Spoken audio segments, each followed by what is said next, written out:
Hi hello. ഇന്ന് ഞാൻ പറയാൻ പോകുന്നത് പെമ്പിള്ളേരുള്ള വീട്ടിലത്തെ, അതായത് പെമ്പിള്ളേരുള്ള പാരൻസിന് വേണ്ടിയിട്ടാ. ഈ 3 പെമ്പിള്ളേര്, 2 പെമ്പിള്ളേരുണ്ട്, 4 പെമ്പിള്ളേരുണ്ട് എന്ന് വെച്ചാൽ ടെൻഷൻ അടിച്ചിട്ട് നിൽക്കുന്ന കുറെ ടീമുകളുണ്ട്. ഒരു ടെൻഷൻ വേണ്ട, ഡോണ്ട് വറി. അതൊക്കെ നല്ല സ്മൂത്ത് ആയിട്ട് അങ്ങോട്ട് പോകും. അവരുടെ പഠിപ്പ്, അവരുടെ ജോലി, അവരുടെ കല്യാണം, ഇനി എങ്ങനെ എന്നുള്ളതൊക്കെ ഇവരെയൊക്കെ കൂടുതൽ അടുത്തുള്ള ആൾക്കാർക്കായിരിക്കും കൂടുതൽ വിഷമം ഉണ്ടാവുക പേരൻസിനേക്കാളും. അയ്യോ ഇവർക്ക് 3 പെൺപിള്ളേരാണല്ലോ, 4 പെൺപിള്ളേർ എങ്ങനെ ജീവിക്കും? അവർക്ക് അവിടെ ഇരുന്ന് പറയാൻ തന്നെ പറ്റുള്ളൂ. അവരൊക്കെ നല്ല നിലയിലെത്തും. ഈ 3 പെൺപിള്ളേരിൽ 4 പെൺപിള്ളേർ എന്നൊക്കെ പറയുമ്പോൾ അവരൊക്കെ ദൈവം നല്ല സൂപ്പറായിട്ട് നന്നായിട്ട് നോക്കും. ഒരു കാര്യമുള്ളൂ പെൺപിള്ളേർക്ക്, എഡ്യൂക്കേഷൻ നല്ല പോലെ കൊടുത്തു കഴിഞ്ഞ് കഴിഞ്ഞാൽ അവർക്കൊരു ജോലി കിട്ടും, നല്ല ഫാമിലി കിട്ടും.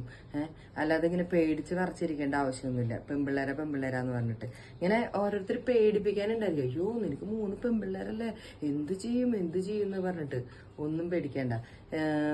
ആൺപിള്ളേരെക്കാൾ കൂടുതൽ ചിലപ്പോ പെൺപിള്ളേരായിരിക്കും പാരന്റ്സിനെ ഒന്നും കൂടി കെയർ ചെയ്യുന്നുണ്ടായിരിക്കുക. എന്തെങ്കിലും ഒരു ആവശ്യം വന്നാൽ അപ്പൊ ഓടി വരാനൊക്കെ അവർ കൂടുതൽ താല്പര്യം കാണിക്കുന്നതാണ് ഞാനിപ്പോ കുറച്ച് കണ്ടിട്ടുള്ളത്.